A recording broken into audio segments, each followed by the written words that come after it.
Hey guys, tonight we're heading back, way back, to a time when your career options were either starving, farmer, diseased monk, or if you were lucky and deeply unlucky at the same time, secret killer for a cultish cause.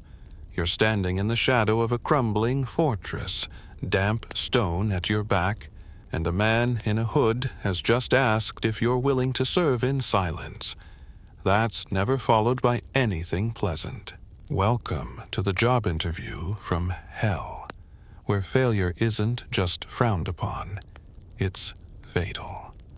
So before you get comfortable, take a moment to like the video and subscribe, but only if you genuinely enjoy what I do here.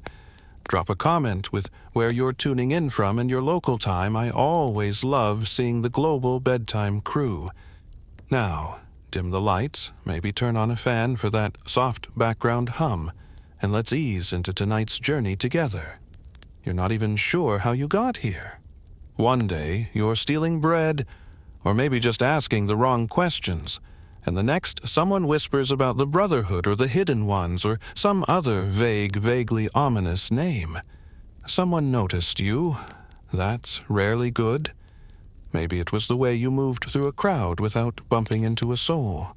Maybe you stared a little too long at the local lord's entourage, calculating something you didn't know you were calculating. And now, here you are, being evaluated by a man who smells like old books and grave dirt. He slides a scroll across the table. You're not allowed to read it. It's just there for ambiance. He asks questions instead. Odd ones.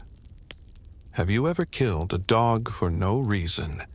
Can you sit perfectly still while wasps land on your face? If your mother begged you to spare a stranger, would you lie to her or kill the stranger more quietly?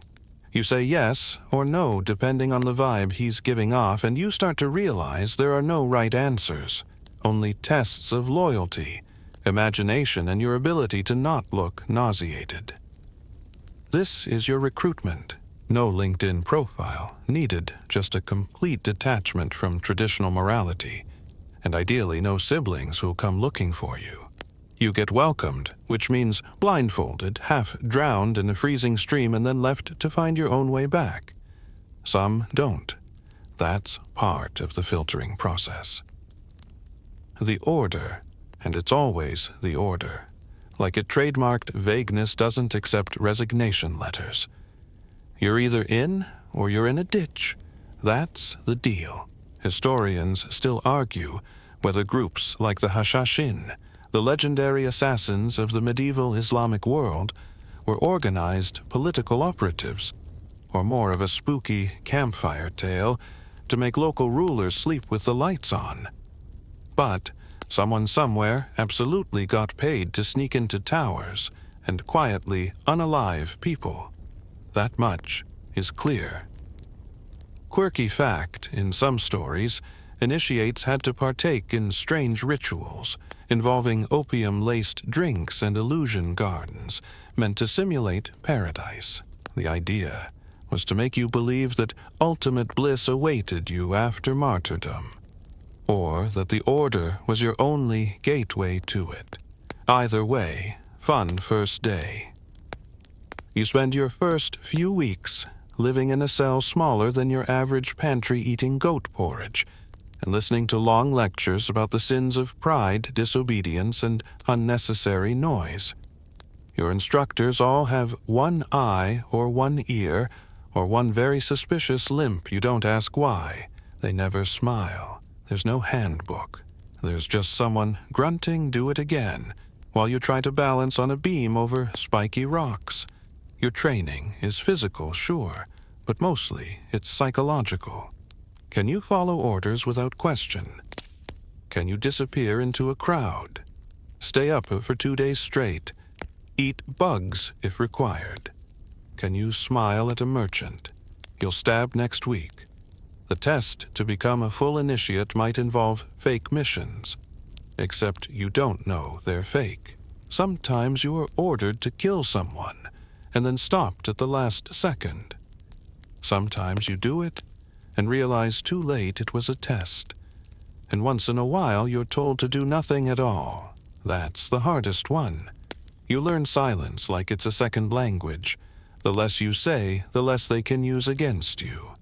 Talking is seen as weakness. Smiling, suspicious. Laughing. You just bought yourself a week scrubbing latrines with a toothbrush. Not your toothbrush. Eventually, after enough bruises and mental unraveling, you're invited to a formal initiation. It's held at night. Hooded figures chant things. There's probably a dagger, possibly a blood oath, and almost definitely a candle that drips wax exactly where you didn't want it to. You kneel, you swear yourself to the order, and someone gives you your first real mission. It comes in a tube sealed with wax. Inside, a name, a location, and sometimes a rough drawing of a man who looks like every nobleman, ever stern brow, beady eyes, unfortunate mustache. You memorize the details, then burn the scroll. That's Rule 1, never keep evidence. As you lie down that night on your sack of straw, one eye open, you realize you've just signed a lifelong contract with people who don't believe in contracts. It's all loyalty, ideology, and fear. Retirement plan. Not dying. Health insurance. Hope you can sow, and the weirdest part, you feel needed. For the first time. You're not a nobody anymore. You're an invisible somebody. Congratulations. You just became the most underpaid, overworked employee in medieval history, and your first assignment starts at dawn. Don't worry, you probably won't survive it. You don't get to sleep in. No one in the order does. The second you're initiated, meaning you swore to follow orders, uphold secrecy, and not scream during surprise stabbing drills, your training kicks into overdrive. This isn't just a job anymore. It's a complete rewiring of your body, brain, and basic expectations about comfort. You rise before the sun, if you can even say you rise after 3 hours of dreamless dozing on a haymat that smells like a damp goat. There's no rooster crowing, just a knock on your door. That means one of two things, time to train or time to run, because they're testing your escape instincts again. Sometimes it's both. First, it's the body. You sprint uphill while fasting. You hold your breath underwater until you pass out. They drag you out usually. You walk tight ropes between towers with nothing but your own arms and a whispered prayer to balance you. You do it all barefoot. Because silence must start with your souls. Your instructor grunts right before he makes you redo it, because you breathed too loud.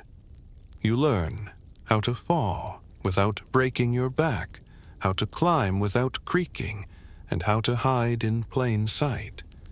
Not like hide and seek. Real hiding. In laundry piles, in sewer drains, inside of barrels, under ox carts. One poor soul hides inside a sheep carcass. No one talks to him for a week. Ho-ho-it.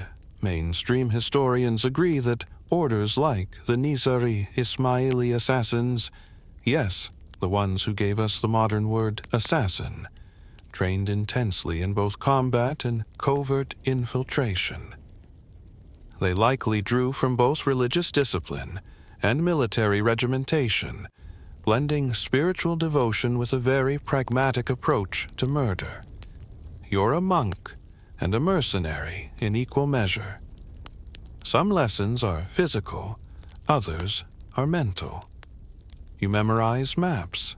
You learn languages, or at least enough to say, "Don't kill me" in 6 dialects. You study family trees of noble houses, know which side a baron is on in any feud, and can recognize a dozen coats of arms even if they're partially covered in blood. That's a real skill. You're also drilled in poisons, mushrooms, roots, powders. Your classroom is a damp cave full of labeled flasks and rodents in various stages of not aliveness. You learn which ones make a man sleep, which make him forget his name, and which make his insides turn to soup. You even test them on yourself in small doses. Training, they say. Building immunity. You vomit a lot. Fringe fact: some medieval poisoners believed garlic neutralized toxins. Others thought rubbing a cut onion on your skin would draw the poison out. That's why half your training smells like a questionable soup recipe, and why dinner always tastes vaguely medicinal. Weapons training is constant, knives mostly. Hidden blades throwing blades, curved blades made for slicing through chainmail. You also practice with ropes, garrots, and short bows. If you're lucky, someone teaches you how to turn a spoon into a lethal projectile. Don't ask how, just aim for the eye. You train to fight, yes, but mostly to not fight. Assassins avoid open combat like the plague, which conveniently is also something you train to recognize. If someone sees you, that's already a mistake. If someone hears you, it's worse.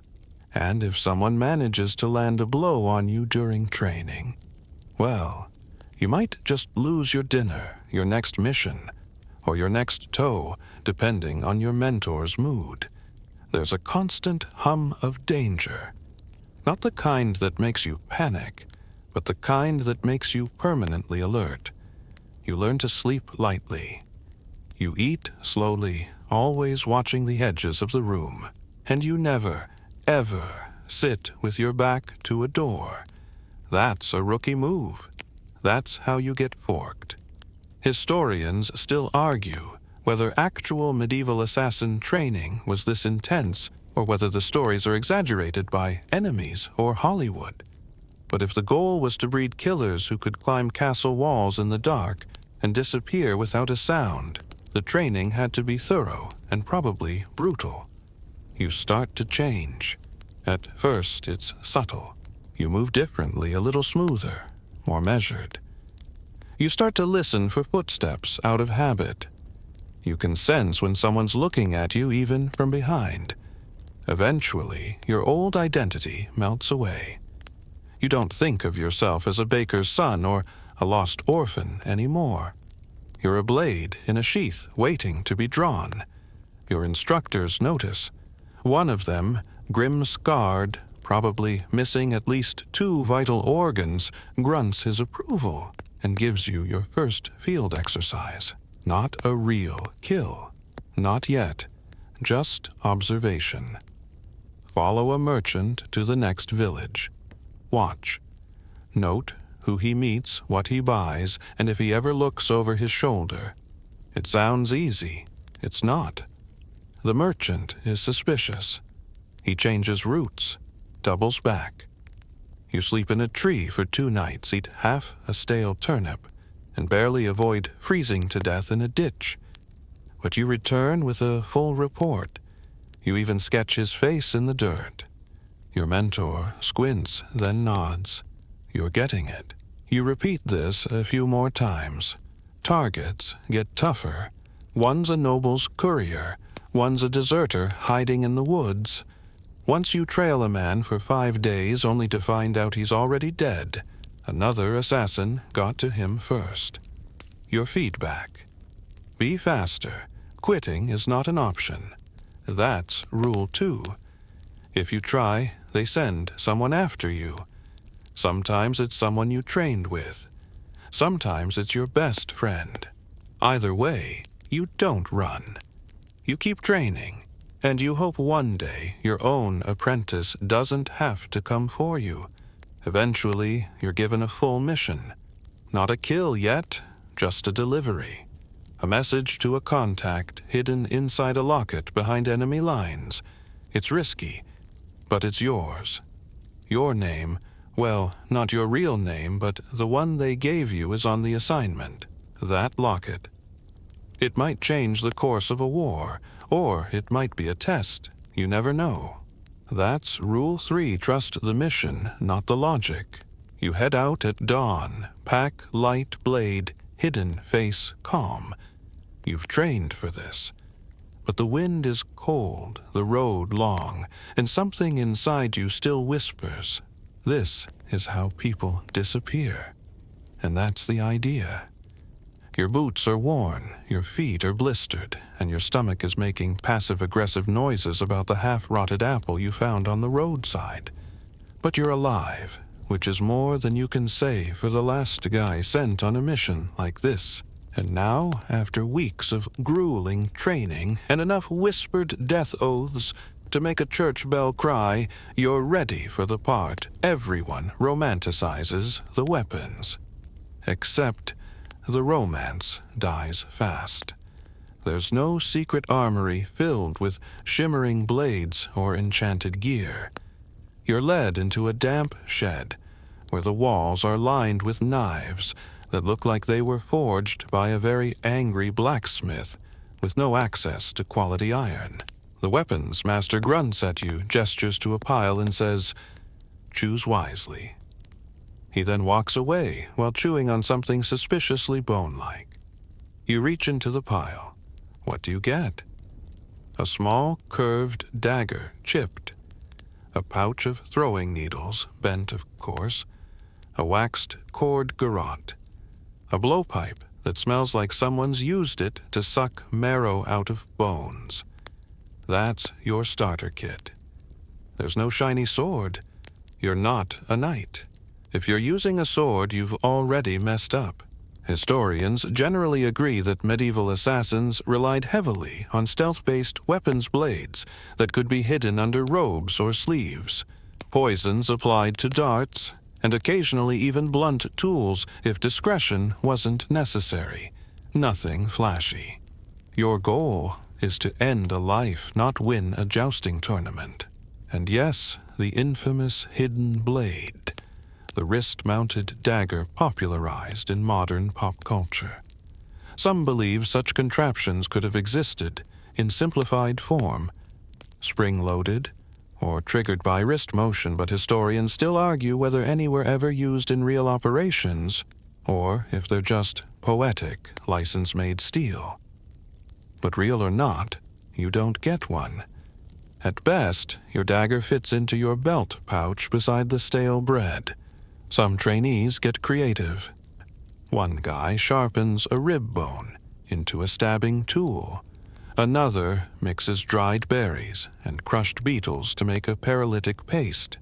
The instructor rewards him by pretending to eat it, faking death, and then screaming at him for believing anything he sees. You're also told that your best weapon isn't even metal. It's cloth. Clothes make the murderer. You're taught how to dress like a beggar, how to tuck your blade so it doesn't rattle, how to hide poisoned needles in your cuff. You carry small vials in hidden loops, sleeping draughts, tear-inducing powder, something that smells like a particularly aggressive onion. Distraction is often more useful than confrontation. And here's a fringe tidbit: some medieval agents disguised themselves using prosthetics, false hunches, padded bellies, even dyed beards. One tale tells of a killer who infiltrated a royal wedding as the bride's lute player, hiding a dagger inside the lute's hollow body. They say he strummed the prelude, made the kill, and vanished before dessert. Or maybe before the lute solo. Hard to confirm. You don't get a lute. You get a satchel that smells like fish and makes your shoulder ache. Once you've picked your gear, 2 knives, a garrote, a blowpipe, and a pouch of mildly effective herbs, you're expected to practice with them. Not just target practice, but real-world simulation. Your instructor throws sacks of flour at you from rooftops while you try to draw your dagger. You must retrieve a pebble from a dead pig without tearing it open. You're taught how to hold your blade backwards, edge inward, so it won't flash in the moonlight. Night drills are the worst. You creep across cold stones while holding a candle in your mouth to practice quiet breathing. If the flame flickers, you start over. One time, they blindfold you and make you disarm a fellow trainee while ankle-deep in freezing water. The other guy is allowed to bite. You learn fast. There's no standard issue anything. If your blade breaks too bad, if your garrote knots itself, that's on you. One day, your blowpipe cracks in the rain. The instructor shrugs and says, improvise. So you spit a berry at the target instead. You miss. He nods, impressed by the commitment. Then he throws a beehive at you. You learn not to rely on your tools. They're an extension of your skill, not a guarantee of success. You're trained to fight with your hands, your elbows, even your belt. In fact, there's an entire lesson on how to weaponize a belt buckle. You leave with bruises in places you didn't know could bruise. Sometimes you wonder what knights must think of assassins. Clanking around in full armor, shiny swords, dramatic banners. Meanwhile, you're crouched in a tree with a spoon that you filed into a makeshift shiv watching a guard eat your target's dinner. There's no glory, just results. Historians still debate whether medieval assassins truly operated with such improvisational tools, or if the narratives have been romanticized or demonized, depending on the storyteller. But it's clear that adaptability was the name of the game. You weren't trained for fair fights. You were trained to end fights before they started. On one unfortunate mission, a trainee forgets his blade and has to use a sharpened quill pen. It works sort of. But he gets ink poisoning and spends 3 days hallucinating that the goats are plotting against him. They might be. You can't be sure anymore. You eventually learn that your weapon isn't about how sharp it is. It's about how close you can get without raising suspicion. That's the real skill. The dagger is a backup plan. Your main strategy is trust. Get close, smile, then act. Fast.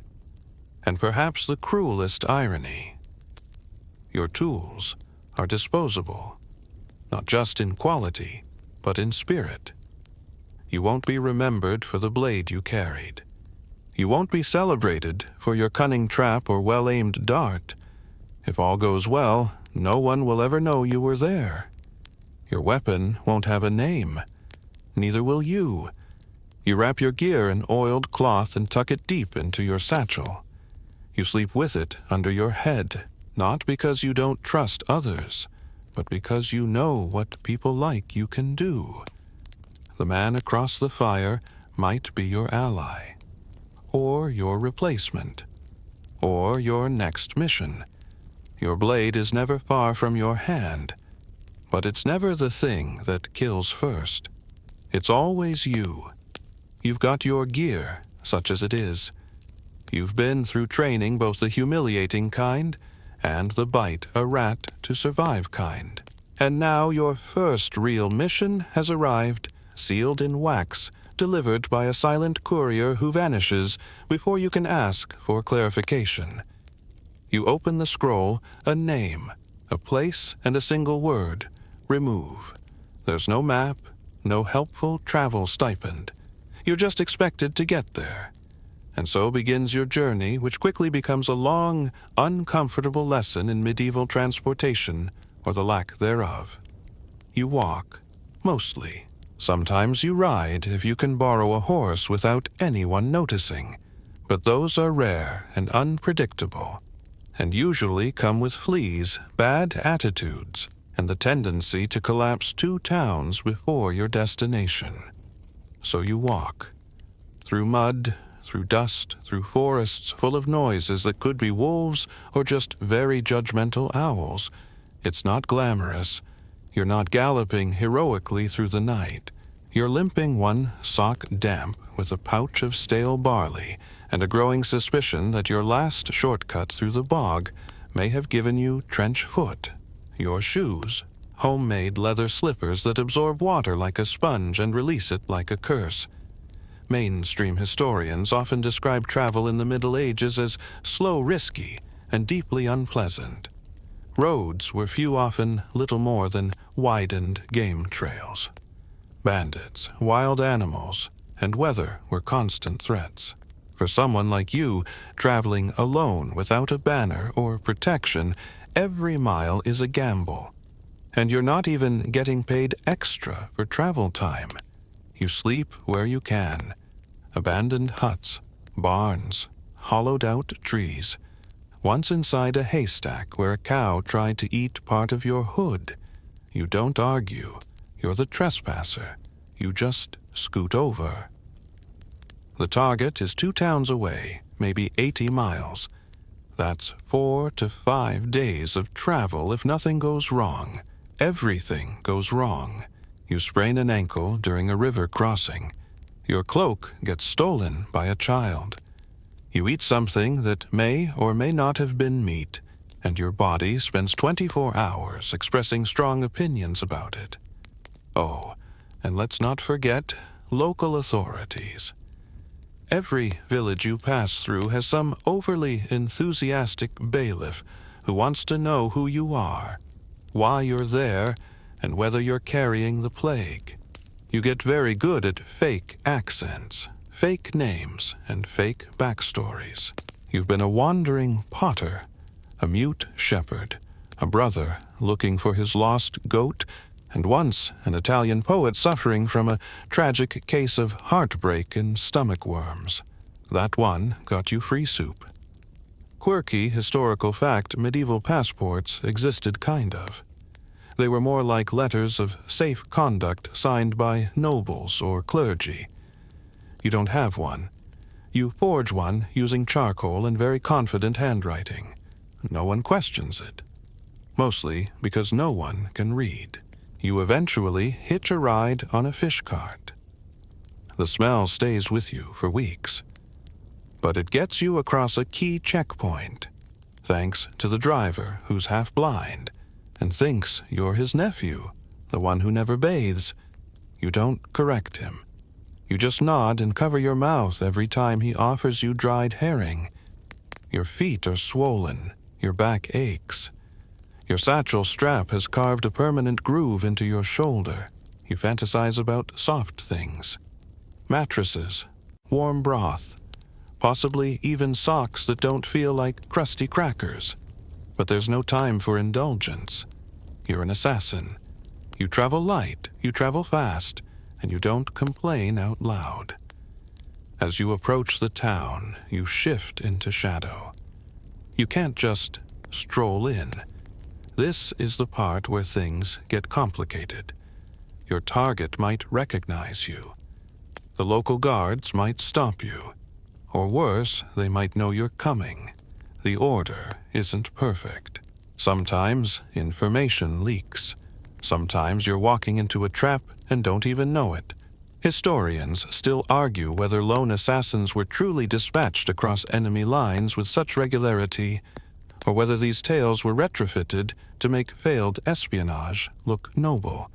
But there are records, fragmented cryptic of individuals arrested far from home, with strange tools, false identities, and no clear explanation for their presence. They weren't merchants. They weren't pilgrims. They were you. You scout the town from a hill.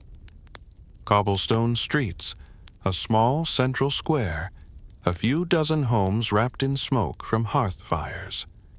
Your mark is inside one of them, a minor noble, paranoid, rumored to have switched allegiances. The order wants him gone cleanly and quietly. You circle the outskirts for hours, noting entrances, exits, guard rotations. The gate is unguarded at night, but the walls are high. You watch a rat slip through a drainage channel. Mental note. Rat-sized tunnels exist. Less mental note, you might be crawling through one tomorrow. That night, you sleep in a tree. Not because you want to, because the ground is soaked and there are wolves nearby. You hear them, or maybe it's just dogs. Either way, you climb. The bark is rough, the branch too narrow. You dream of beds. Then you wake because your knee slips, and you nearly die mid-dream. In the early morning, you slip into town disguised as a woodcutter, hood, low blade, tucked inside a bundle of sticks. You walk with a limp real this time, and avoid eye contact. You sell your story to a passing merchant, share a lie about your sister's goat farm, and use the conversation as cover to study the noble's estate. It's not a castle, not yet, but it's close, guarded. High walls, a locked gate with 2 sleepy sentries, and 1 very grumpy goose. You begin to calculate, not how to kill, not yet, just how to get inside. You find the back alley. You find the sewer grate. You time the patrols. This part of the job. This is what you trained for. But first, you've got to get a place to sleep. Somewhere hidden. Somewhere dry. You find a cellar under an abandoned tavern. It smells like mold and bad beer. You've slept in worse, so here you are. After days of pain and filth and false identities, you're finally in the town, near your target. The hard part should be over, right, wrong. Getting there was just the tutorial. Now comes the part where one mistake means your neck in a rope. And guess what? You've still got that limp. You've made it inside the town. The target is close, probably within a few hundred paces of the moldy cellar you now call home. You've got your gear, your excuses, your limp, and the lingering smell of spoiled barley in your boots. Now comes the real art blending in. Because in this job, if they see you before you strike, you've already failed. Or more likely, you're already dead. So you wake with the rats, wrap yourself in your cloak like a mildly depressed onion, and step out into the world as someone else. Today, you're a tanner's apprentice, with poor hygiene, and even poorer eyesight. You slouch a little more, cough a little louder, and make sure your face is always half in shadow. That's the trick, almost forgettable, but not suspiciously so. Assassins don't wear dark cowls and creep along rooftops every second of the day. No, that's how you get noticed. You blend. You insert yourself. You become background noise. A monk, a peddler, a servant, a drunk. Whatever the town needs, you become. This week, they need chimney sweeps. Congratulations, you now know more about soot than you ever wanted.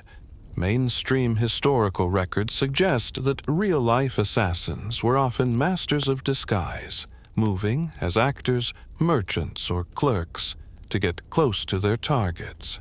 Some orders trained their agents to mimic speech patterns, fake injuries, and even pose as beggars to gain sympathy and access. The goal wasn't to be invisible, it was to be ignored. You choose the monastery as your cover base. Why? Because monks are everywhere. They talk to everyone, and nobody ever suspects the guy who smells like dried figs and chants under his breath. You find an old robe, trim your hair with a broken knife, and practice the walk, humble, slow eyes on the ground. A fringe tidbit, some medieval monastic robes had secret slits stitched into them, not for weapons, but for hidden compartments, notes, relics, contraband. You make your own slit. Your blade slides in perfectly. Nothing holy about that. Each day you walk the town as Brother Toma, offering blessings, scribbled prayers, and suspiciously watered-down herbal tonics to anyone willing to listen. It's just enough of a presence to make you familiar without ever making you memorable. People forget you the moment you leave their sight. But here's the thing. Your target knows someone's coming. Not you specifically, but someone. Maybe the Order's reputation got ahead of you. Maybe he saw something in his soup bowl this morning and decided it was an omen. Either way, the man's twitchier than a squirrel in a thunderstorm. He's got guards. Not a few, not ceremonial. Proper mercenaries, armored, and bored enough to be alert. They patrol the estate, rotate positions, even check under carts now and then. Worse, the noble himself rarely leaves the manor, and when he does, he's surrounded like the last piece of bread at a beggar's feast. You observe him from afar. He walks the gardens at dawn, sits by a fountain mid-morning, eats his meals in a room with high windows and too many exits, always guarded, always watching. This man is afraid, which means you're doing your job already. Still getting close is going to take more than robes and wishful thinking. So you start planting yourself in his orbit. You join a sermon held near the estate. You trade nods with the gardener. You compliment the cook's turnip stew until she blushes, which is impressive because it tastes like despair. Your first close call comes when one of the guards stops you. You've lingered too long near the outer wall pretending to count rosary beads while watching the gate. He grunts, asks what you're doing. You mumble something about praying for the soul of the household. He narrows his eyes, says the noble has no soul. You laugh politely. He doesn't. You leave. You're not discouraged. This is part of the process. Every hour you spend pretending is an hour their guard drops a little more. You've become a fixture. The town monk, the soot-faced man muttering blessings to oxen. You're not a threat. You're a nuisance. Historians still argue whether some historical assassins used long-term infiltration methods like this, or whether that's embellishment from dramatic retellings. But evidence suggests that at least some agents spent weeks, months, even living near their targets, gathering intel, waiting. Killing was the finale. Getting close was the real performance. And you perform well. Soon you know when the kitchen fire's stoked, when the guards change shifts, when the noble's doctor visits and leaves a gate unlocked in the process. You even learn that the noble occasionally sneaks off to a side chapel for private prayers, escorted only by one old servant. That you think is your opening, but first a test. You slip a note under the gardener's door. It's just a poem, anonymously written, slightly suspicious. You watch what he does with it. He burns it without reading. Good man, not a spy. Next, you leave a scrap of parchment near the cook. It's a fake report, sealed with wax, suggesting the noble is about to be poisoned. The next morning, the kitchen is in chaos, food thrown out, servants interrogated. You sit quietly, with your hood low. They're panicking, but not asking the right questions. No one suspects the monk. You've done it. You've become background, camouflage with a pulse.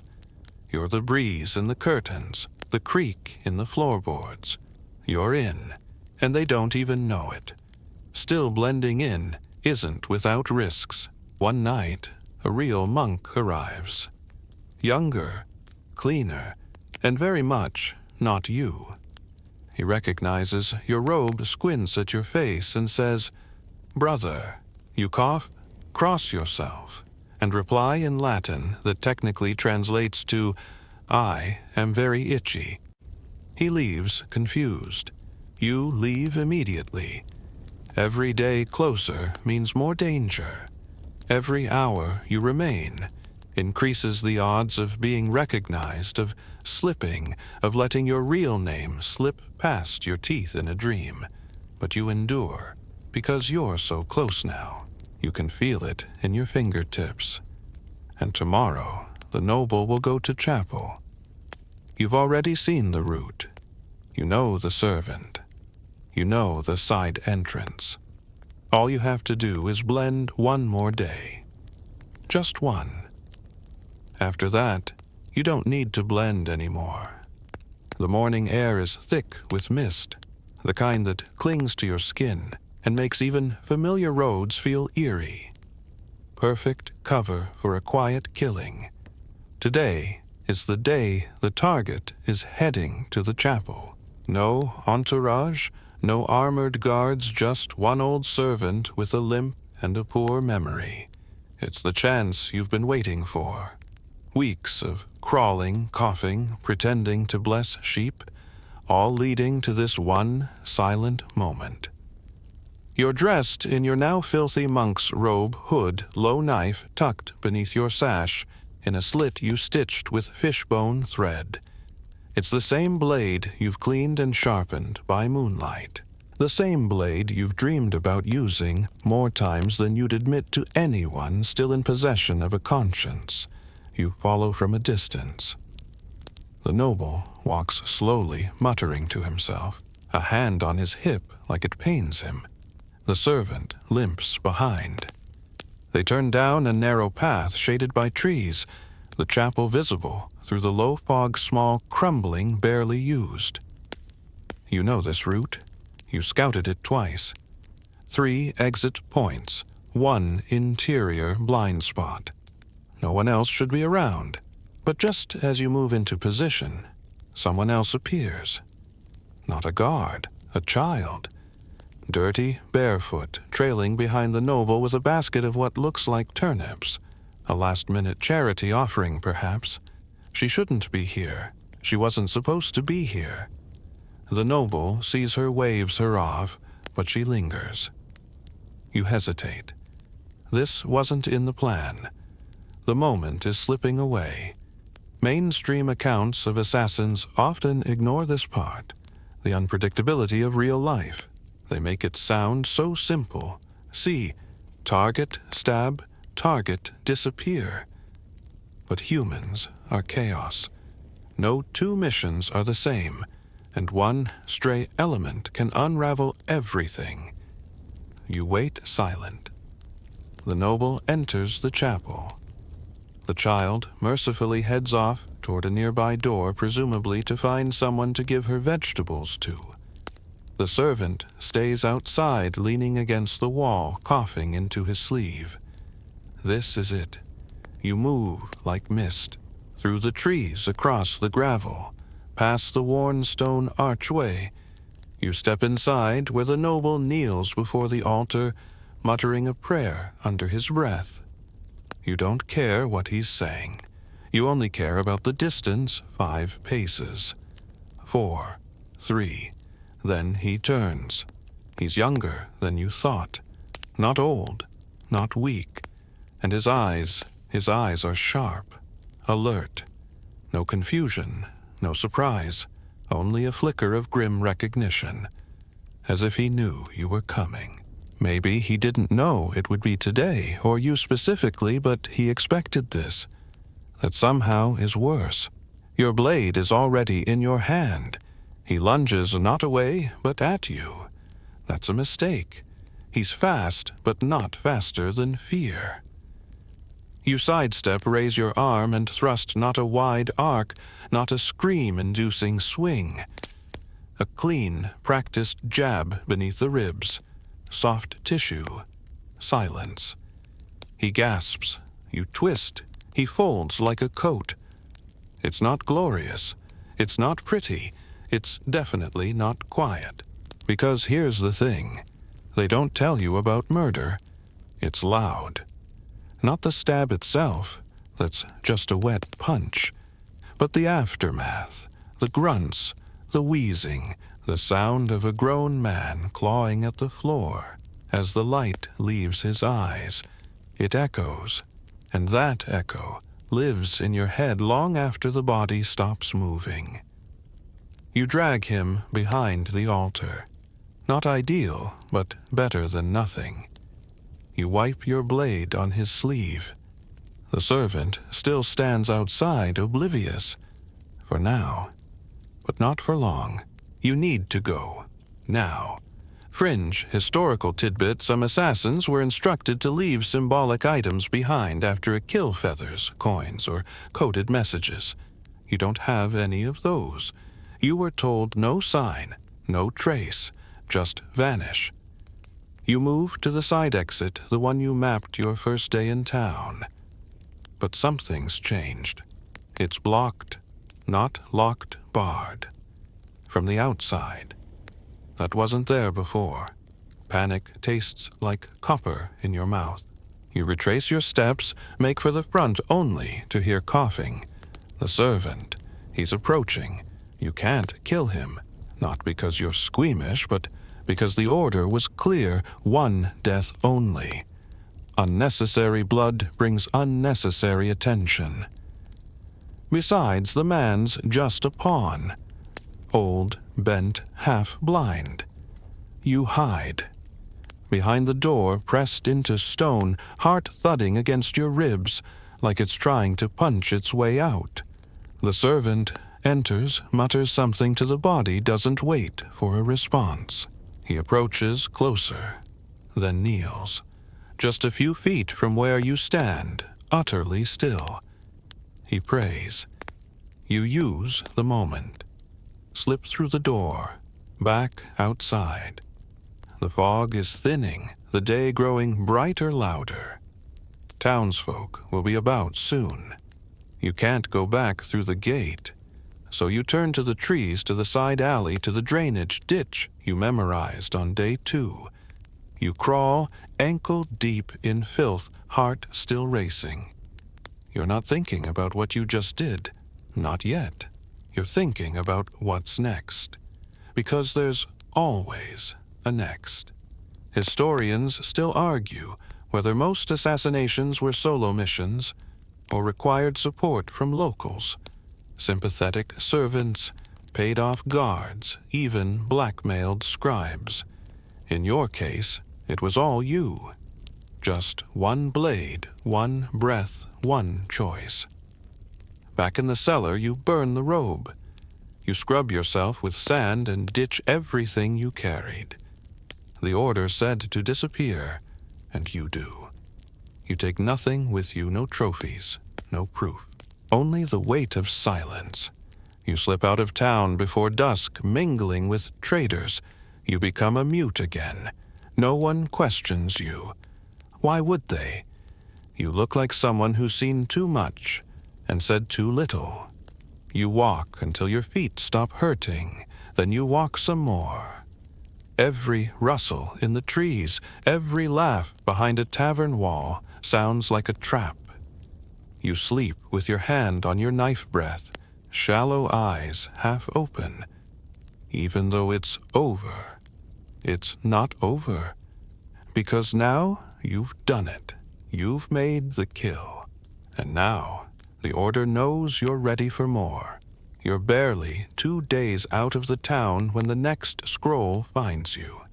This one arrives not by courier, but by goat. Yes, a goat. You're taking shelter under a collapsed wagon, gnawing on stale bread that tastes faintly of mildew and regret, when you spot a bleating beast with a wax-sealed scroll tied around its neck. No note, no handler, just this bug-eyed animal, trotting through the woods like it's on a secret mission of its own. You untie the scroll, give the goat a wary nod of thanks, and read the message. It's another name, another place, only this time your target lives in a castle. You blink, then blink again. Surely this is a joke? A test, maybe. The Order loves those. Maybe they want to see if you'll ask questions. You don't. You never do. You know better by now. If they say storm a fortress with one knife and a coin pouch full of lint, you just nod and start walking. So you walk and walk. 3 days across muddy roads, 2 more through thick forest, and 1 through a river, because naturally the bridge is gone, and some generous villagers claimed the toll was your dignity. You handed it over without protest. When you reach the town below the castle, Your legs feel like wood, and your stomach's forgotten how to expect meals. You keep your head down, your hood low, and your ears open. This castle, the Grey Keep they call it, sits like a squat stone toad on a cliff's edge. Not beautiful, not intimidating, just annoyingly well defended. Historians agree that medieval castles weren't just luxury homes for bored nobles, they were practical military installations. Moats, drawbridges, murder holes, arrow slits, and thick, uneven walls designed to break ladders and spirits alike. Getting into one uninvited. Let's just say that walk through the front door isn't on your list of options. So you do what you always do, blend. You find work. Not glamorous work, obviously. Castle kitchens already have their share of sticky-fingered helpers, so you volunteer to shovel waste out of the latrines. You thought you couldn't smell worse than you did after the goat incident. You were wrong. But waste duty means access. It gets you through the outer wall close to servant passages, and occasionally into earshot of conversations you shouldn't hear. It's not pleasant, but every bucket of filth you haul gets you closer to your target. The noble in question, Lord Remus. Harsh, paranoid, rarely seen without 4 guards and a crossbow in arm's reach. Rumor says he once executed a messenger for walking too confidently. Lovely man. Still, you study him. His schedule, his guards, his habits. Every night he visits the Eastern Tower to read alone. Not the library, the tower. Why, no idea. Some nobles just like towers. Or maybe he just likes being above everyone else in case they try something. Fringe tidbits, some castle towers had panic rooms built into them. Hidden compartments, escape ladders, even secret latrines with trapdoor exits. Whether Lord Remus has one, you don't know. But the tower has only one entry point, and one very loud, creaky door. That's a problem.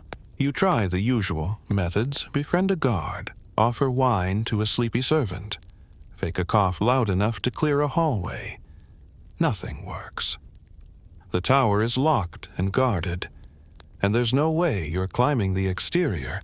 The walls are wet with moss and slicker than eel skin. You try once. Fall 8 feet. Limp for 2 days. You could try poison. But Remus never eats outside his private chambers. You'd need to sneak into the kitchen and past his tester servant. That's a real job, by the way, someone whose job is to taste your food in case it kills you. You feel sorry for that guy, briefly. So you adjust. Wait. Listen. And then luck, or something close to it, arrives. Turns out, Lord Remus has a hobby: astronomy. Once a week, he visits the tower with a rusted telescope and spends hours muttering about stars. One night, while hauling waste your life is so glamorous, you overhear a servant grumble that Remus will be up all night again, talking to Jupiter. That's your opening. You prepare like it's a holy ritual, every tool checked, every motion rehearsed. You oil your blade prep a sleeping powder just in case, and smuggle a short garrote into your boot. Then you hide in the tower before sunset, wedged behind a tapestry that smells like rats and mothballs had a feud in it. You wait for hours. Your knees ache. Your throat itches. At one point, you think you've been forgotten. Then you hear it. The creak of the tower door, slow footsteps, and the familiar sound of someone cursing gravity as they climb a spiral staircase. Remus enters alone. He sets down his telescope, sighs, starts muttering to himself about Saturn's betrayal. You move slowly, one footstep at a time. He doesn't hear you, not yet, but then, snap. A floorboard under your foot gives the faintest protest. He turns. He sees you. He screams, loudly. You leap, closing the space in 2 strides, but his scream has already echoed. You get to him, blade drawn, but he grabs the telescope, swings it, hits your temple. You see stars of your own. You recover. Stab, twist, silence. But it's too late. Boots thunder on the stairs, yelling, steel clashing. You sprint not toward the door, but to the wall. Remember that rumor about secret exits. You bet your bruised head there's one. You run your hands along the stones like a madman and find it. A latch, a creak. A panel slides open. Blessed be paranoid nobles. You squeeze through, tumble into a narrow shaft and fall. You land hard on damp earth, outside the walls in a dry moat. You're alive. And now, the castle is on alert. Horns sound, dogs bark, torches flicker. You crawl into the underbrush and disappear. Historians still debate how often assassins actually infiltrated castles solo. Some say it was nearly impossible without inside help. Others believe fear of such infiltrators led nobles to build absurd levels of defense. What's certain is this: someone kept trying. You limp away, bleeding, aching, and covered in mildew, but breathing. Another mark gone. Another job done. And another place you can never show your face again. You're alive, but just barely. Every joint in your body complains with each step. Your temple still throbs from the telescope incident. And you're pretty sure something deep in your side cracked on that fall into the moat. You're not even sure how long you laid there afterward, half conscious and soaked in filth, listening to guards shout orders from the battlements above. But you moved. You always move, slowly limping but forward, into the woods, away from the castle, toward safety, if such a place exists for someone like you. You follow deer trails, wade through icy brooks, sleep in hollow logs. You'd laugh at the absurdity if your ribs didn't hurt so much. Every breath is shallow, every meal stolen from inattentive birds or overlooked garden plots. You're a ghost again, a walking wound with no name, no future, and no dry socks. By day 3, you know you can't keep going. Your body's reaching its limit. Your wounds need time to close your mind, need silence, and your legs, well, they just need to stop. You collapse under a fallen tree hidden beneath moss and rotting leaves, not dead, not yet, but close enough to taste it. And then, like an answer to a prayer you'd never dare utter, you find a place. It's not much, just a clearing, a crumbling stone structure at its edge, what might once have been a chapel or outpost, now consumed by vines and moss. Nearby a well, a real one, mostly intact. You drag yourself inside and find a patch of floor not entirely covered in bat droppings. It's paradise. You make camp in what used to be a graveyard. No one comes here. Why would they? The place stinks of mold-damp earth and ghosts with unfinished business. But to you, it's perfect. Quiet, abandoned, forgotten, which coincidentally describes you rather well. Mainstream historical sources rarely mention where assassins hid between jobs. Their stories leap from kill to kill, skipping the long stretches of waiting, recovering, and surviving. But they must have had places like this: safe houses, caves, crypts. Nowhere luxurious, nowhere permanent, just spots to disappear. And that's what you do. You disappear. By day, you sleep. By night, you watch. You set up crude alarms using rock string and the occasional angry squirrel. You forage mushrooms, some of which don't try to kill you. You catch frogs, roast them poorly. You drink from the well, and hope your insides are too toxic for whatever's living in it to harm. You rest, and rest, and rest. And with every passing day, the ache in your bones dulls slightly. The fever behind your eyes fades.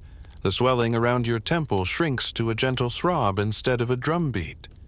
It's not comfort, but it's peace, fringe. Tidbit, some ancient practitioners of stealth, like Japanese shinobi, were said to bury themselves in graveyards or sleep in coffins to remain hidden during missions. Part superstition, part practicality. Dead men don't attract suspicion. You try it once. It's cold. You go back to the chapel floor. One night, a traveler passes nearby. You hear his footsteps long before he appears. He's humming off-key, stumbling drunk. He sees the crumbling stones, the mist curling around the old graves, and mutters something about demons. Then he turns and flees. You don't laugh, but you smile. This place, for all its rot and sorrow, has become yours. But you can't stay forever. You know that. You feel it like a splinter under your skin. The Order doesn't give long vacations. They give space just enough to make sure you don't go soft. You've done 2 jobs now, both messy, both loud, both. They'll want to test your precision next. Something delicate, something impossible. You should leave, but something keeps you. Maybe it's the silence. Maybe it's the way the moon filters through the broken, stained glass above your head. Maybe it's the smell of wild thyme growing by the old altar. Or maybe you've just grown attached to sleeping next to a headstone carved with the name Gerbold the Mild. You start talking to Gerbold. You tell him about your first kill, your worst wound. That time the goat delivered your mission. He never answers, which is probably for the best. You're not ready for ghost feedback. But solitude changes you. You begin to feel the weight of what you've done, not just the physical exhaustion, but the emotional kind. The faces, the way the noble in the chapel looked at you, like he expected you, like he'd been waiting, like he understood. That part bothers you more than anything. Historians still argue whether these assassins, especially those in deeply religious sects, felt remorse, or whether they were too indoctrinated to care. You don't know where you fall on that scale. You don't feel guilty, but you don't feel nothing either. Maybe that's worse. You spend your last night in the graveyard sharpening your blade by moonlight, not because it's dull, but because the rhythm calms you. You make small adjustments to your garrote. Rewrap your satchel. You don't know when the next mission will come, but you want to be ready. And just as you tie the last knot on your boot, you see it. A shadow flitting between the trees. Someone watching. You don't move. You just nod. The shadow disappears. A message will come tomorrow. It always does. You rise, brush the dirt from your cloak, and whisper a quiet goodbye to Gerbold. He doesn't answer, of course, but the wind rustles the ivy in a way that almost sounds like approval. You step out of the graveyard, body healed, mind. Something close to clear. And as you vanish into the mist once more, you think to yourself, maybe next time you'll hide in a pig pen instead. Fewer ghosts, more snacks. You're cleanish, healed enough, and fully back in the game when the next assignment arrives. No goat this time, just a scroll tucked beneath a loose stone outside a village well tied with black string, your signal. You don't open it immediately. You never do. You walk a bit, get out of sight, find a quiet patch of shade and brace yourself.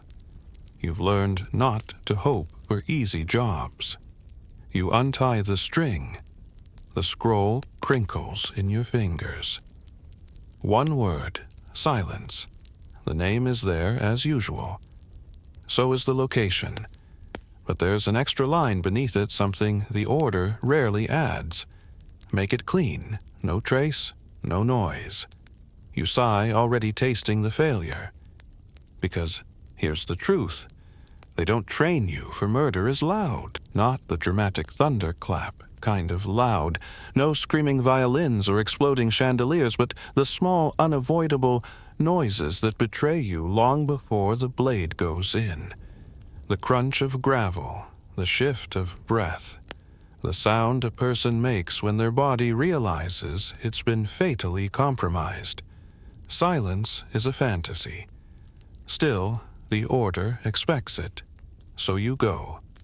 The location is a mountain villa, nothing fancy, just a large stone house on a hill owned by a once wealthy merchant who apparently made the mistake of selling information to the wrong buyer. Now, he's a liability. You don't ask what kind of information, that's not your job.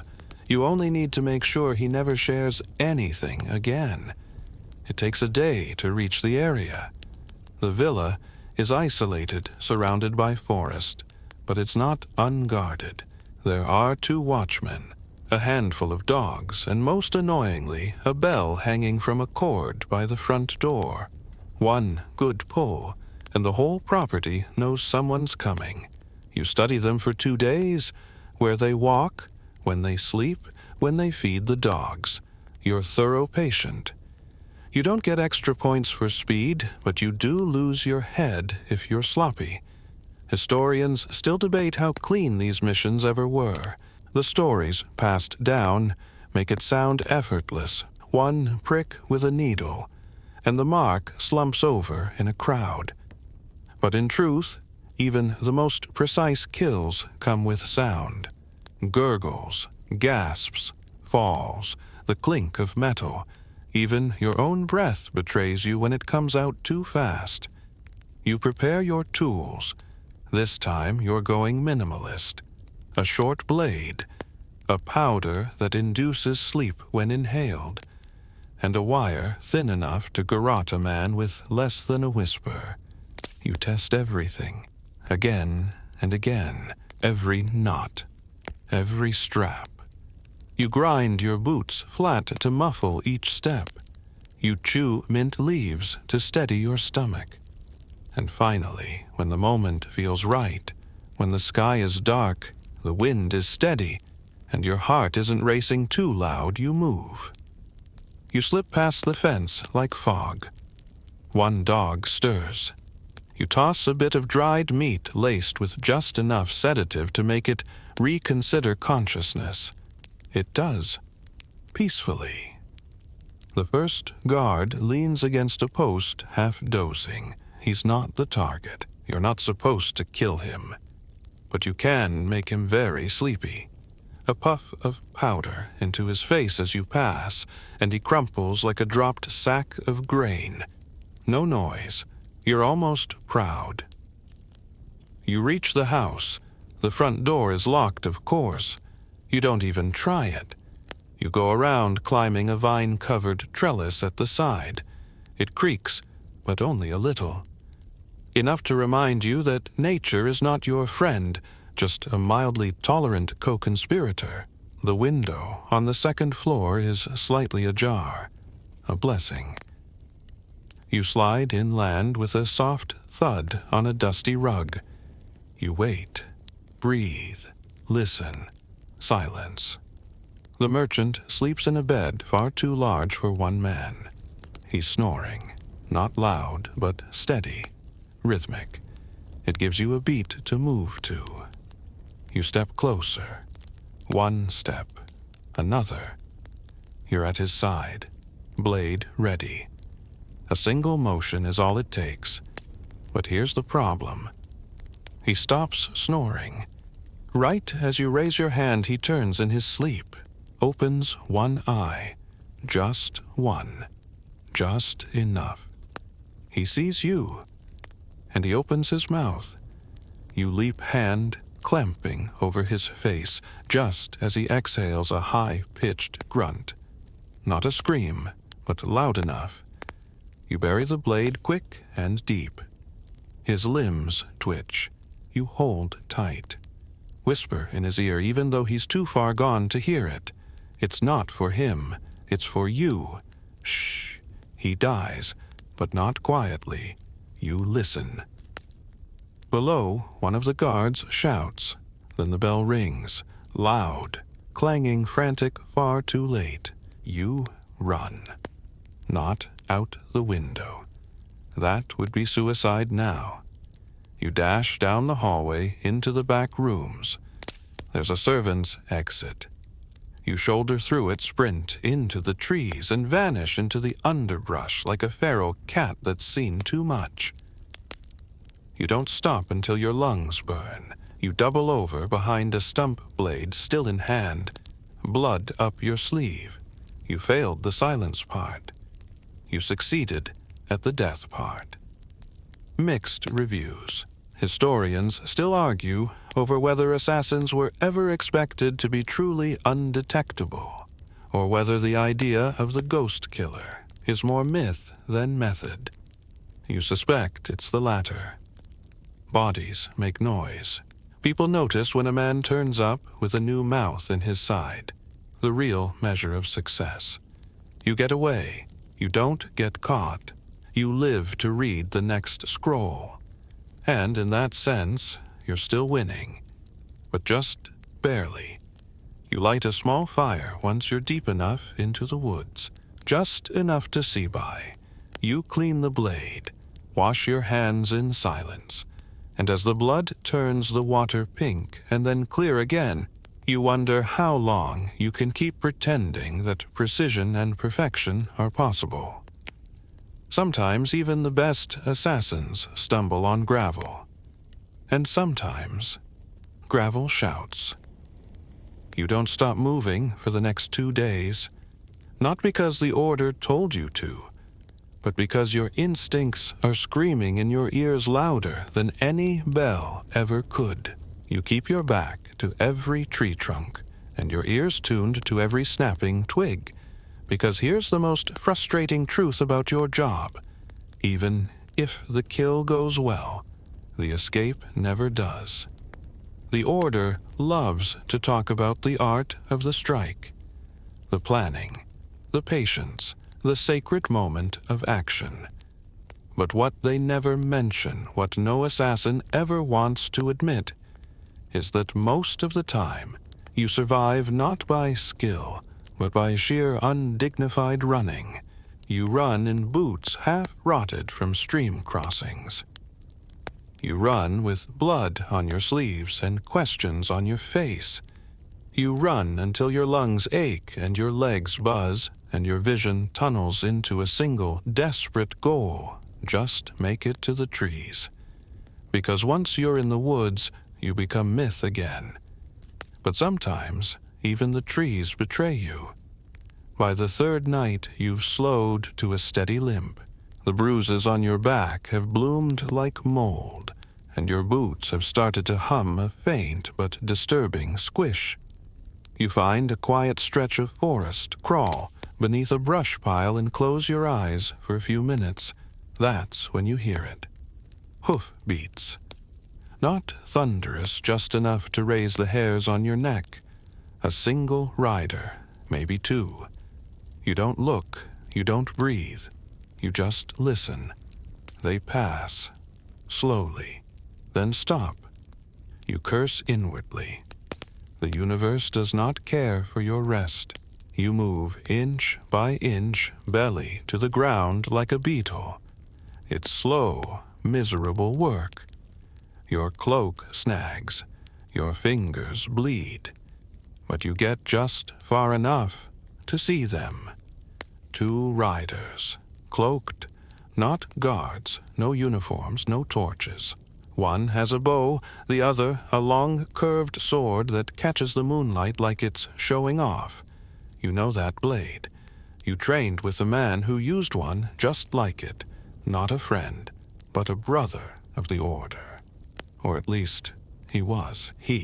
Historians still argue whether assassin brotherhoods, particularly the Nizari sects in Persia and Syria, turned on their own as often as legends claim.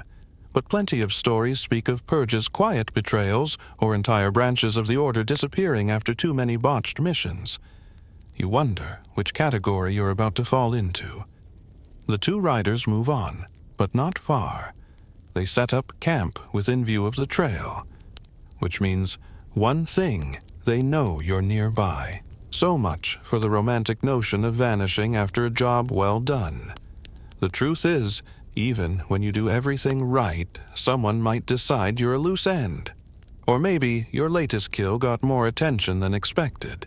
Maybe it's a lesson for the others. Maybe someone above you just doesn't like your face. You decide to keep moving on foot, off path, deeper into terrain even the locals avoid. The kind of place filled with bogs, hidden sinkholes, and trees that all look vaguely disappointed in you. But it's safer than the road, safer than people. At one point you fall into a cold spring hidden under leaves, soaked again. Your satchel floats for a second, then sinks. You drag it out, check your gear. Still intact, if waterlogged. You wring yourself out and keep going. This is your life now, not glory, not honor, just mud and paranoia. You finally reach a hillside trail that overlooks a small valley. Smoke curls from a chimney below a hunter's hut, probably abandoned this time of year. You make your way down, cautious, circling wide before approaching. No signs of recent activity, no fresh tracks, just old wood and older dust. You claim it. Your escape plan is simple: wait. Let things cool. Let the order decide if you're worth chasing.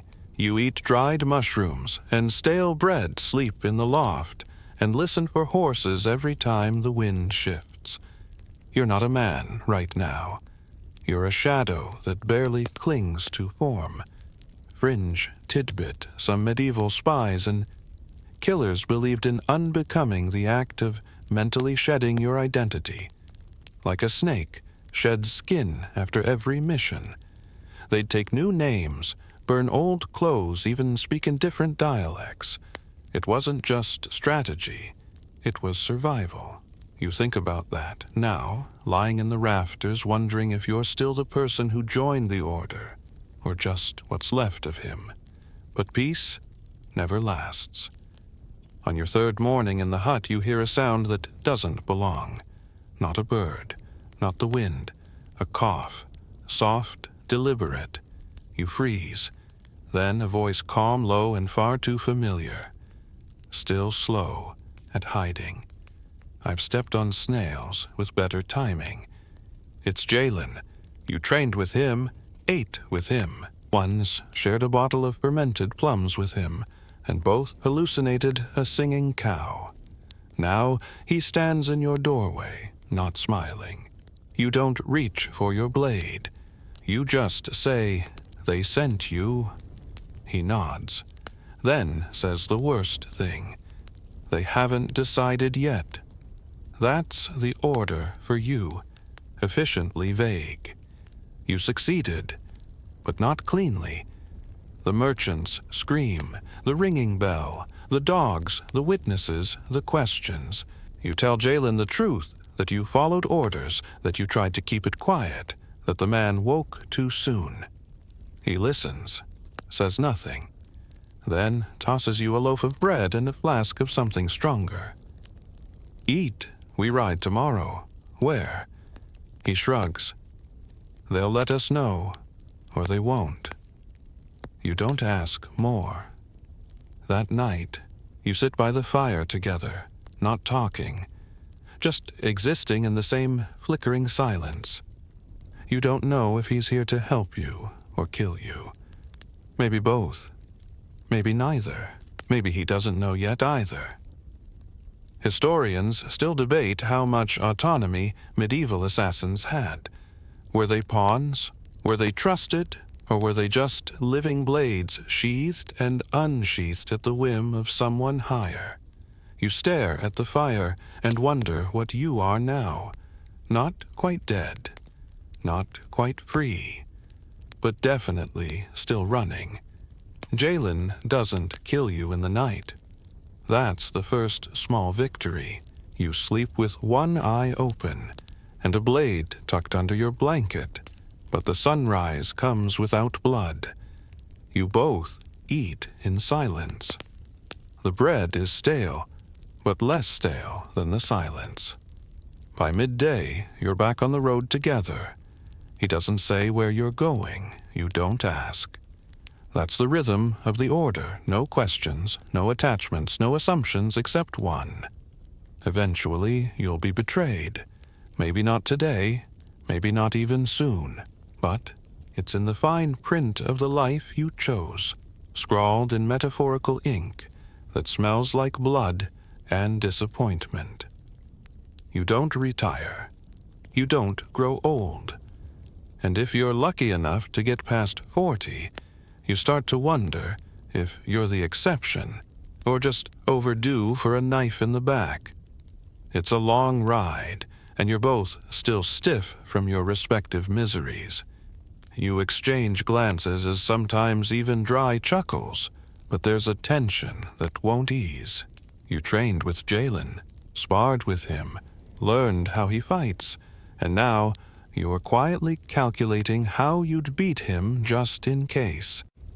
And he's doing the same. Mainstream historians rarely explore this psychological tightrope walk, the way assassins likely navigated internal threats as much as external ones. Orders could turn on themselves, especially if someone went too far off script. Loyalty was a fragile thing enforced less by trust and more by the knowledge that everyone was expendable. By evening, you arrive at a small village tucked in a river valley. Quiet. Remote. The kind of place that lives its whole life without ever knowing history was passing it by. You stop at a stone inn, half crumbling, smelling faintly of wet moss and goat sweat. The innkeeper nods when he sees Jalen, says nothing, just hands over a key. Clearly, this was planned. Jalen tosses the key to you. One room. Don't ask why. You shrug. Wasn't planning to. He nods once slowly and leaves. Doesn't say where he's going. You don't follow. You settle into the room single, at broken stool, a candle so old it weeps dust when lit. You strip off your cloak, stretch aching limbs, and start checking for signs, anything in the room that says this is where we kill you. The candle burns low. Nothing happens. And yet you don't sleep. Not because you think Jalen will return with a dagger, but because you're starting to think he won't. And that might be worse, because in your line of work, when people vanish quietly, it usually means something big is coming. You wait. And then, just before dawn, the door creaks. Jalen enters, pale, eyes tired. He sets a scroll on the table without a word. It's sealed with the order's mark, but not the standard black wax. It's red. You've seen maybe 1 or 2 red-sealed scrolls in your entire career. They're reserved for high-level betrayals, secrets too dangerous to keep, or situations that must be resolved internally. You crack the seal and see your name, but not as the killer, as the target. You stare at it, willing it to be a hallucination, a misprint, a sick joke. It's not. Your eyes lift to Jalen. He's watching you with something like pity, maybe even regret. The council voted last week, he says, quietly. Split decision. One more failed assignment, and he doesn't finish. Because he doesn't have to. You're not surprised. Not really. Ever since the merchants screamed the chase, the noise it's been building. The Order doesn't like messes. And you've been messy lately. Too visible, too close, too human. Fringe historical theory. Some believe the Hashashin didn't just eliminate enemies of the state. They also eliminated their own members when deemed liabilities. Sometimes as punishment, sometimes as a reminder to others. A ghost story with real consequences. You fold the scroll. Slide it into your boot. You won't destroy it yet. A record of your death order, just in case you need to make a compelling argument to someone else later. Unlikely, but you're grasping at ideas. Jalen sighs and leans against the wall. I told them I'd deliver the message, nothing more. You've got 3 days, then someone else gets the job. You nod. Not thanks, not understanding. Just noted. You leave the inn that morning on your own. Jalen doesn't follow. Maybe he's already said goodbye. Maybe he knows it's better this way. You don't look back. And now, for the first time since you joined the Order, you're the one being hunted. You disappear into the woods again. But not with the casual stealth of someone on assignment. This is different. You're not scouting, you're fleeing. Even if you tell yourself it's just strategic retreat, your brain knows the truth. You're trying not to die. And that changes everything. Every campfire you pass could hold someone with your face sketched on parchment. Every shadow could hide a blade trained by the same hands that trained you. You can't trust inns or villagers or kind smiles from strangers. Paranoia isn't optional anymore. It's mandatory. You start revisiting every trick you ever learned. Backtracking, walking through streams, sleeping in trees and barns in dried-out riverbeds. You eat roots, suck the dew from leaves. You go full ghost mode. But you know it won't last forever. Eventually, they will find you. The Order always does. And when they do, you'll have to decide. Do you fight back? Do you beg? Or do you do what no one ever does? Do you vanish completely? The thought gnaws at you as you scale another ridge, ribs tight with hunger, lips cracked from sun and fear. You're not the same person who joined the Order all those years ago. That version of you believed in the cause, believed in silence and purpose and sharp edges in the night. Now, you're not sure what you believe in, only that if someone does come for you, they'd better not miss. The first thing you smell is iron. It clings to the air heavy and unmistakable. Blood has a smell. You know it better than most. This scent. This is fresh. You don't know where it's coming from yet, but every inch of your body tenses like a pulled string. You crouch low in the underbrush, listening. Your ears have learned to sort the forest into layers, bird calls wind through the canopy, the occasional branch snapping under something large and clumsy. And now, footsteps. Not fast, not panicked, just methodical, slow, which means confident, which means professional. You grip the small blade hidden inside your cloak. It's the one you've kept sharpest. Not for targets, but for moments like this. Moments when you might need to remind someone that you didn't survive this long by being lucky. A figure steps into view. Hooded, armed. Not Order. Not one of yours you'd know. No, this one moves differently. Less fluid, more arrogant. You hold your breath as they scan the area, eyes narrowing. Then, they vanish back into the trees. You exhale slow. So, it's begun. The order didn't just mark you for death. They broadcast it. The quiet decree, the red-sealed scroll, wasn't just a death sentence. It was an invitation to every sadist traitor or ambitious little blade for hire, looking to earn favor with the higher-ups. You're not just a fugitive now.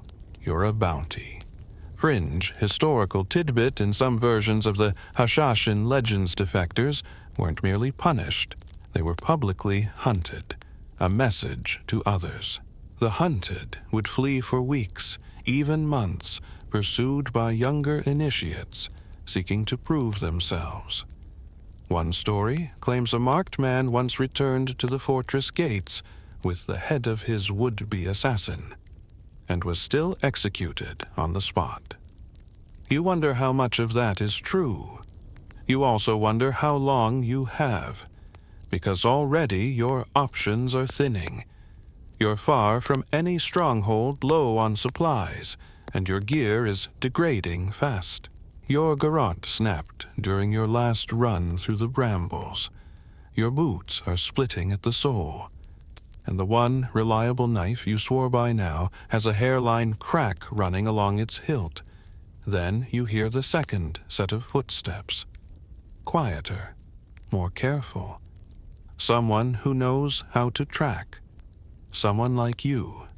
You don't wait, you bolt. Not full speed, never that. You move diagonally, weaving between trees, disturbing nothing. You've trained for this. You've taught this. You run, not to flee, but to draw them out. Let them think you're slipping. Let them get confident. Then you double back. You climb a low ridge, crouch behind a tangle of roots, and wait. Minutes pass. Then you see them, another hooded figure, lean and silent. They pause near a broken log, scanning the path you just ran. They're good. You can tell by their stillness, the way their fingers rest lightly on the hilt of their blade without tensing. You could kill them now, easily. A silent drop, a twist of your last good knife. But you hesitate. Why? Maybe it's the look in their eyes, too young. Not eager, unsure. You recognize that look. You wore it once. You step out instead. Hands raised, knife still sheathed. They freeze. Why are you here, you ask. They flinch, then recover. I was told you betrayed the order. That's half true, you reply. But they didn't send you. A pause. The wind moves through the trees. No, they admit. They didn't. I heard the price was good. There it is. Desperation disguised as loyalty. You nod slowly. You can try. Or you can walk away. But if you draw that blade, I won't hesitate. They consider it. You see the twitch in their jaw, the calculation, and then, blessedly, they step back, turn, leave. You wait until their silhouette is gone. You breathe. But you're shaken. Because next time it won't be someone young. It'll be someone who knows you, who studied your footwork, memorized your tells, shared fire with you, and maybe wine. Someone who won't hesitate. Someone who wants it to be personal. Mainstream historians rarely talk about this part of assassin culture. They focus on the big names, the dramatic kills, the whispers behind thrones. But no one talks about the fear, the creeping certainty that one day your own brothers and sisters will come for you. It wears on you. Every night you wake at the slightest sound. You stop lighting fires. You sleep under leaves. You leave false trails and watch from trees as others follow the wrong path. You get better at hiding than you ever were at killing. And still, they come. One tries to poison your water skin. Another sets a trap with a tripwire and a deadfall. One nearly gets you while you sleep, but your instincts kick in, and the blade meant for your throat ends up in their thigh instead. You leave them breathing, barely. It becomes a game of diminishing returns. You haven't eaten properly in days. You're thin, weak, but alive. And that somehow is its own kind of resistance. Then finally, a message. Not on a scroll, not sealed in wax, carved into a tree deep in the forest. Return to the hollow. One chance. You stare at it for a long time. The hollow, the place where you first trained, where you first lost your name and gained your number. It's where it all began, and now they're calling you back. A trap, almost certainly.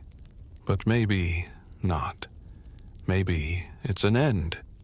Maybe it's your last shot to walk in and speak before someone else walks out with your head.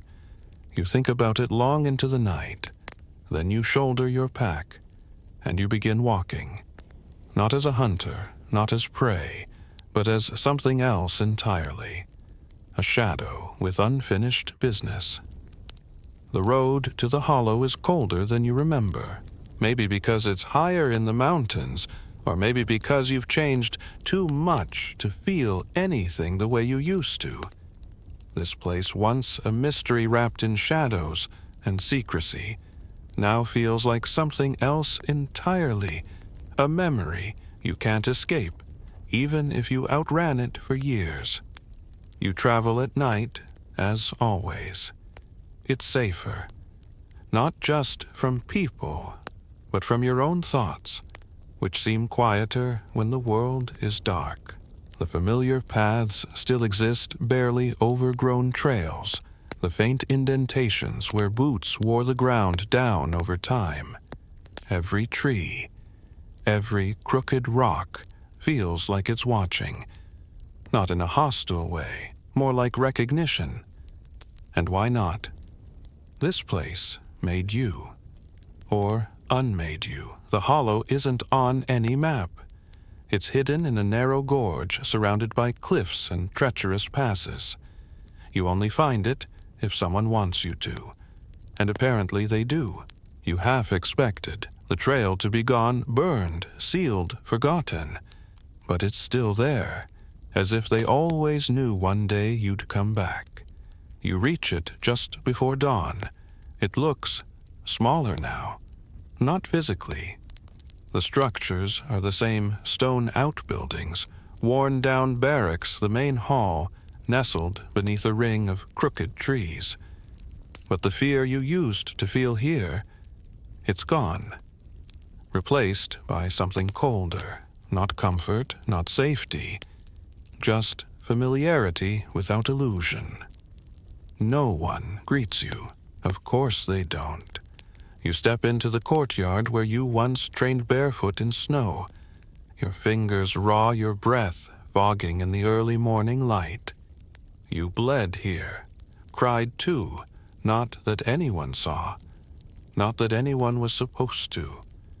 And now you're back, not as a student, not as a servant, but as a problem. Inside the hall, it's quiet. Shadows stretch across the floor.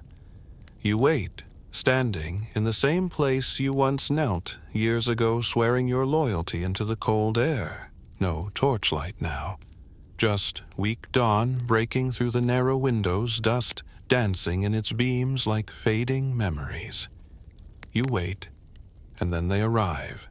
3 of them, cloaked, faceless, like they've stepped from a painting of death. You recognize 2.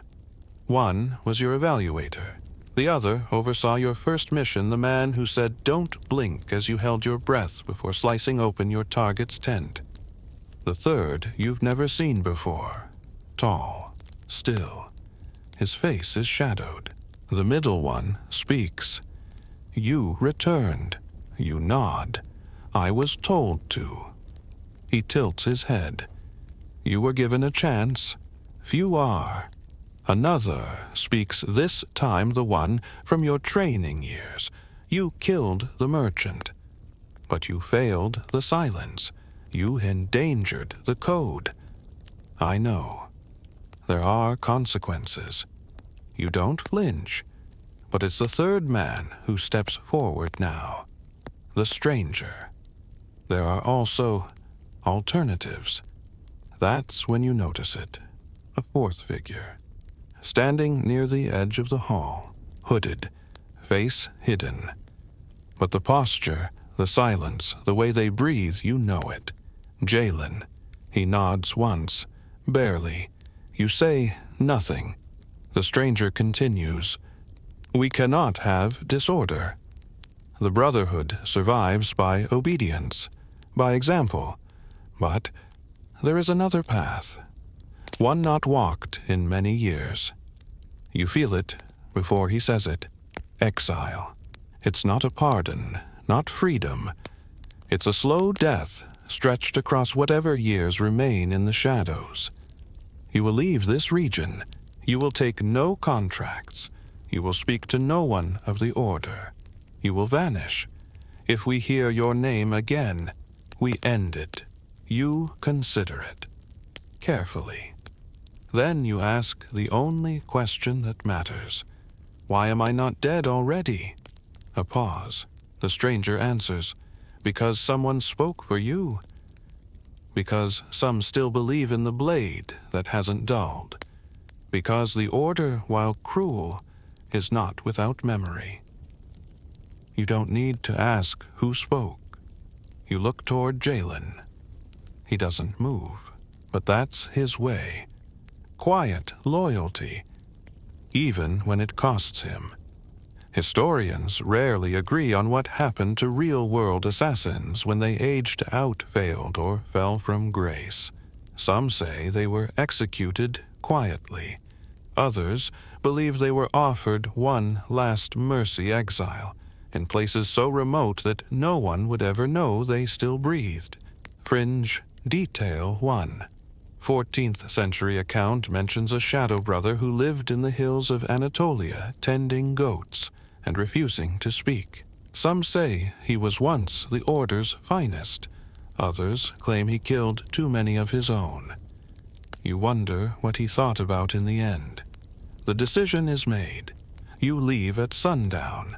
No ceremony, no farewell, just a satchel, a cloak, and the faint trace of your name whispered behind closed doors.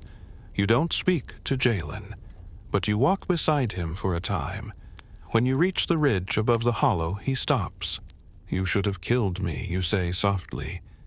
Maybe he replies, but you would have come back anyway.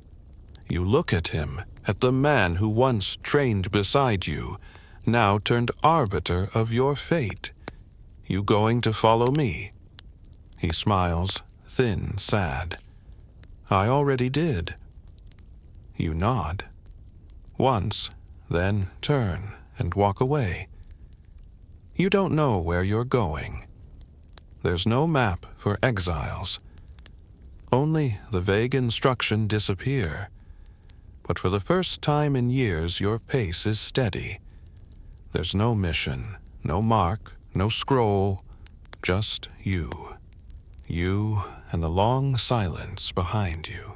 The first few days of exile feel fake, like you're waiting for someone to leap out from the bushes with a blade and shout, "Just kidding, it's a test." You half expect another red-sealed scroll to drop from a tree branch or a familiar face to materialize beside a riverbank. But no one comes. You're alone. And that might be the most disorienting part. You don't know how to be alone anymore. Not in the way that means nothing is coming. No messages, no missions, no whispered names carried by pigeons or dying men. The silence you used to crave now presses down like a weight. You head east, not because you were told to, just because. The terrain flattens out into wide hills and open fields, too exposed for your taste. You travel by night sleep in shallow burrows you dig with your bare hands. There's a village here and there, but you skirt around them. You're not ready to risk real interaction. Your tongue still feels foreign in your mouth. One morning, you sit on a hilltop and watch the sunrise. That used to be forbidden, too predictable, they said, too sentimental. You do it anyway.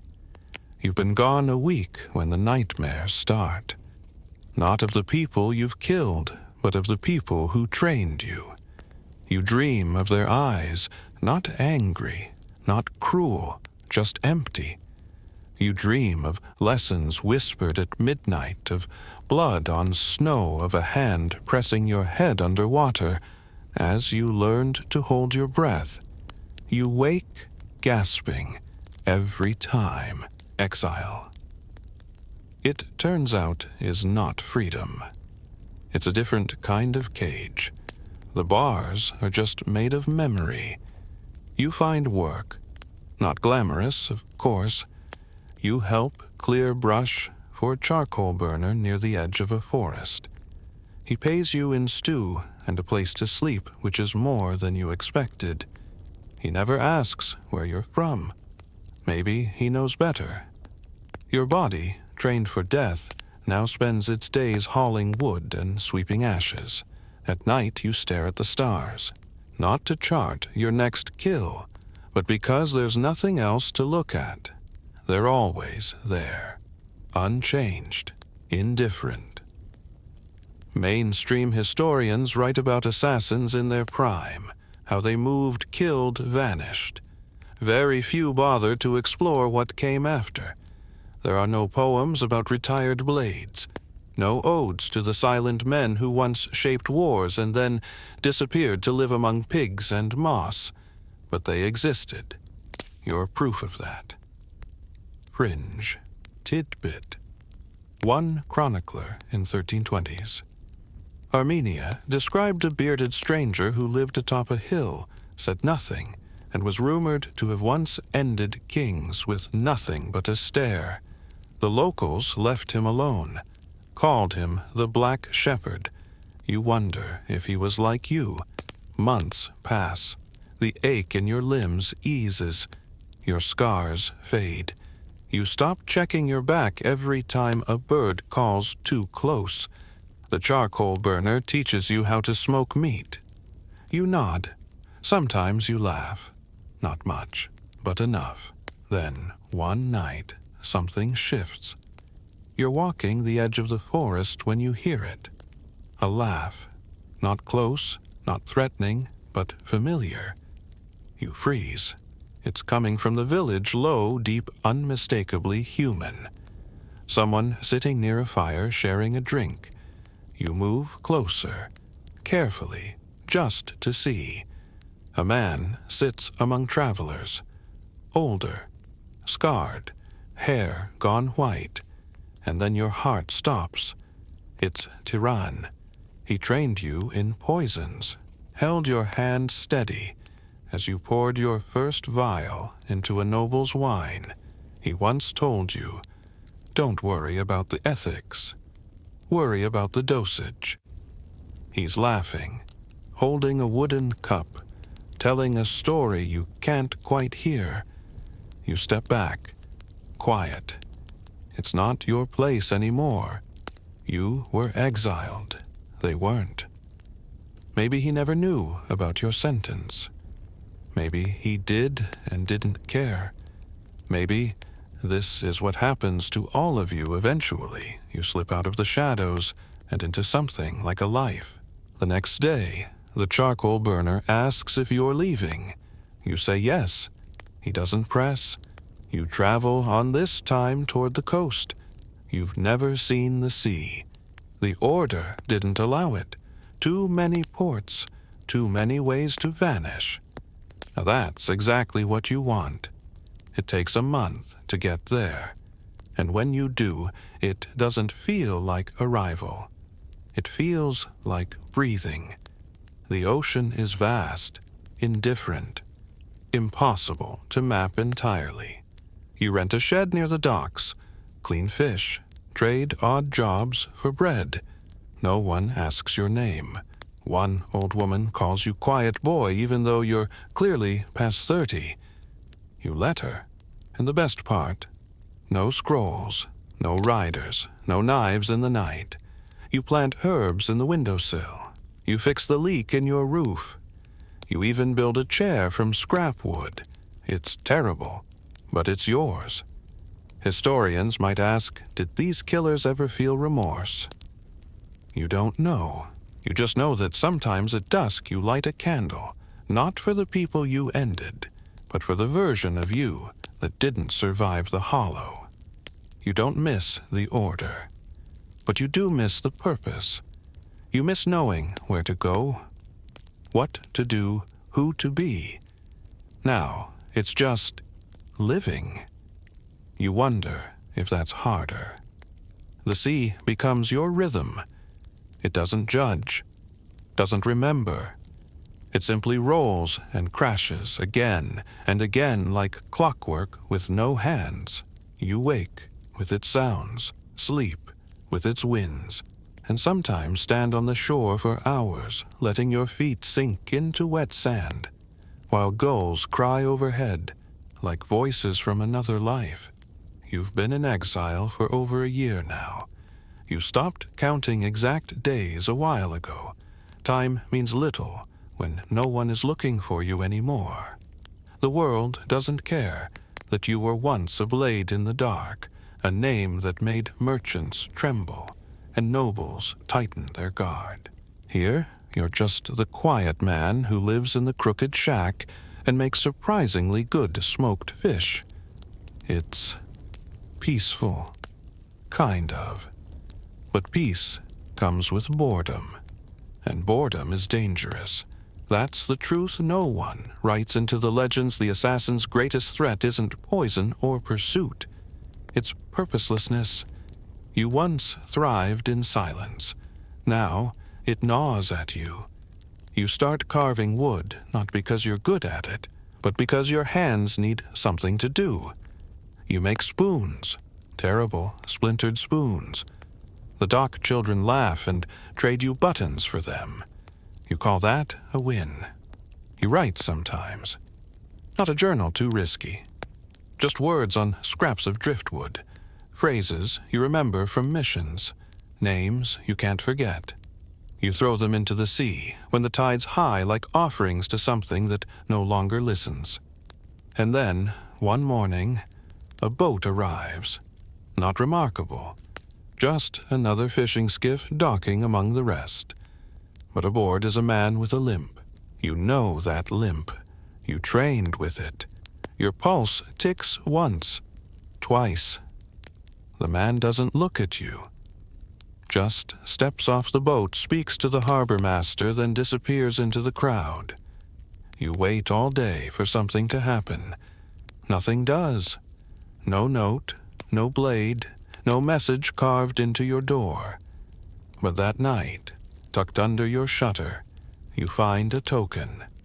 A small disc of wood carved with a shape only you would recognize, a coiled snake around a blank eye. The order, not a threat, a reminder.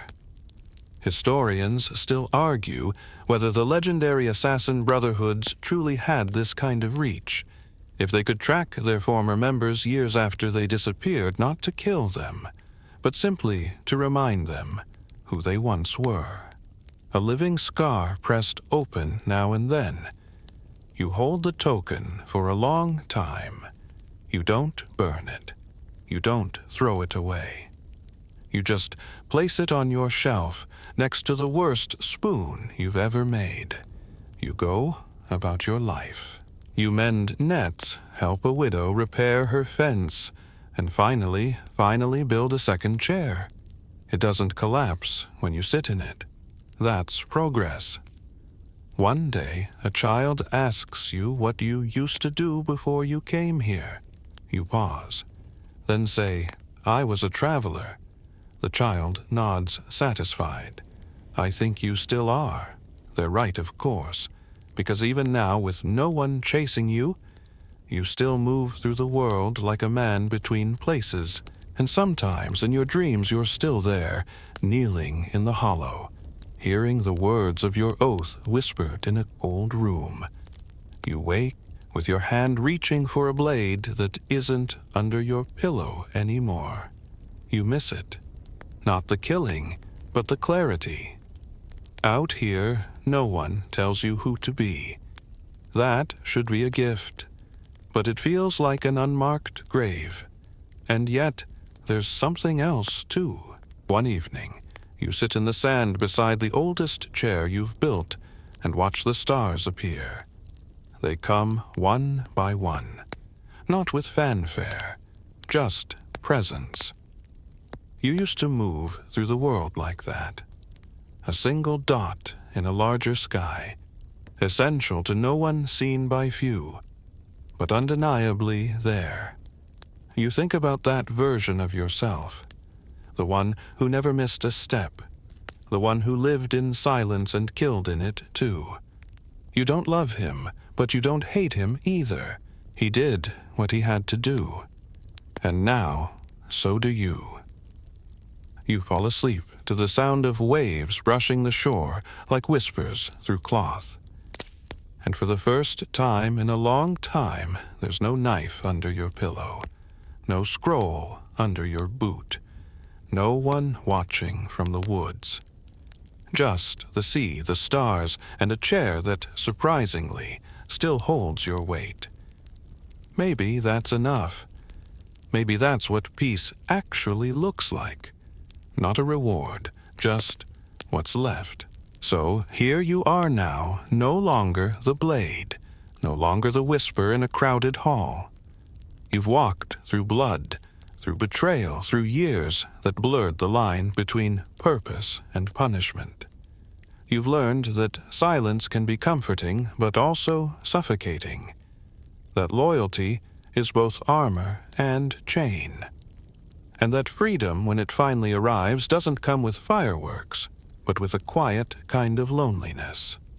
The road of a medieval assassin was never glorious. It wasn't thrilling. It wasn't even fair. It was cold. It was hungry. It was full of cracked ribs, cold soup, and choices that left invisible bruises long after the visible ones healed. It sucked, really, but now it's over. The boots are off. The blade is rusted. The world keeps spinning whether you run with it or not. And as you sit there wherever you are, just remember you survived. Not because you were stronger, but because, somehow, you never stopped walking. So let your breath slow now. Let your shoulders sink. Let the story dim behind your eyes. You're safe. You're distant. You're done. No one's coming. There's no mission left. Just soft waves, a warm breeze, and the steady hush of sleep. You can rest now, truly, and you should. Good night.